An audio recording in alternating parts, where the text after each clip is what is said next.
Pernah nggak sih kalian coba ngejelasin sesuatu yang kalian yakini sepenuh hati, tapi kok kerasanya susah banget ya nemuin kata-kata yang pas? Nah, hari ini kita bakal ngebahas tantangan terbesar soal keyakinan, gimana caranya akal kita bisa nyambung sama sesuatu yang pada dasarnya ada di luar jangkauannya. Nah, disinilah letak paradoksnya kan. Pikiran kita tuh terbiasa sama hal-hal yang bisa diukur, dianalisis, dibuktiin. Terus gimana caranya kita bisa benar-benar percaya sama sesuatu yang ya definisinya aja udah di luar jangkauan logika kita. Yuk kita bedah bareng-bareng teka-teki ini. Oke, kita langsung aja ke intinya. Sumber kita ini nawarin satu pembedaan yang cerdas banget. Kita mungkin nggak akan pernah bisa paham apa sih esensi Tuhan itu. Mirip-mirip kayak kita nggak benar-benar tahu apa itu atom di level paling dasarnya.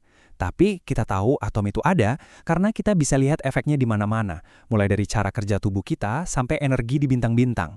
Nah, argumennya, pendekatan yang sama bisa kita pakai di sini. Nah, ternyata nih ada dua jalur utama buat mendekati pertanyaan ini.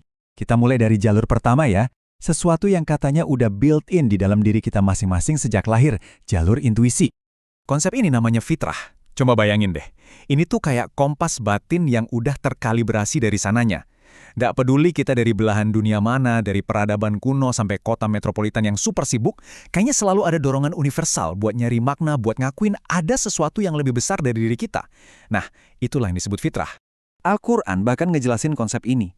Intinya, ayat ini mau bilang kalau fitrah itu bukan sesuatu yang kita pelajari dari buku atau lingkungan, tapi udah jadi bagian dari desain dasar kita sebagai manusia. Ini tuh fondasi dari keyakinan yang munculnya alami, dari dalam. Tapi, kita semua tahu, yang namanya kompas bisa aja rusak kan? Jarumnya bisa goyang gak jelas kalau ada medan magnet kuat di dekatnya.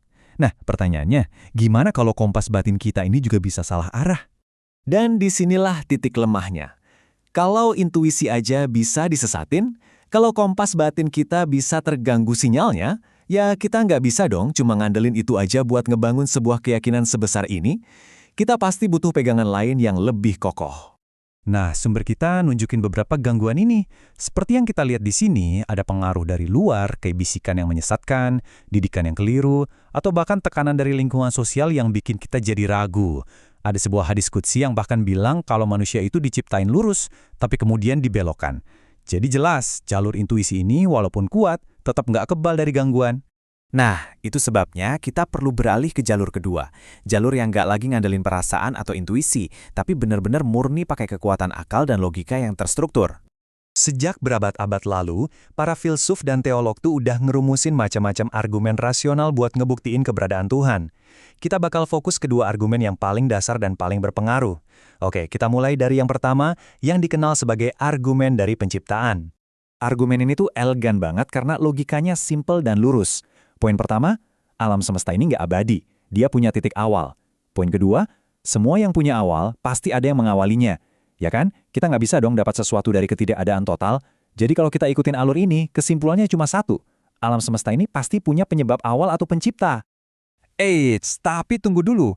Ini pertanyaan bagus banget dan sering banget muncul. Gimana kalau alam semesta nggak butuh penyebab dari luar? Gimana kalau dia nyiptain dirinya sendiri? Oke, mari kita uji logikanya.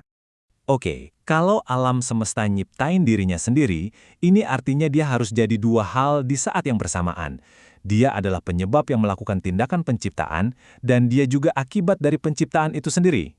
Dan di sini nih, logikanya mulai runtuh. Sebagai penyebab, dia kan harus udah ada dong buat bisa bertindak. Tapi sebagai akibat, dia kan sebelumnya belum ada, masih nunggu buat diciptain.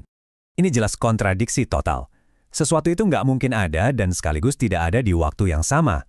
Ini melanggar aturan logika yang paling dasar. Makanya, menurut alur pemikiran ini, gagasan kalau alam semesta nyiptain dirinya sendiri, itu mustahil secara logika. Sekarang kita lihat argumen kedua.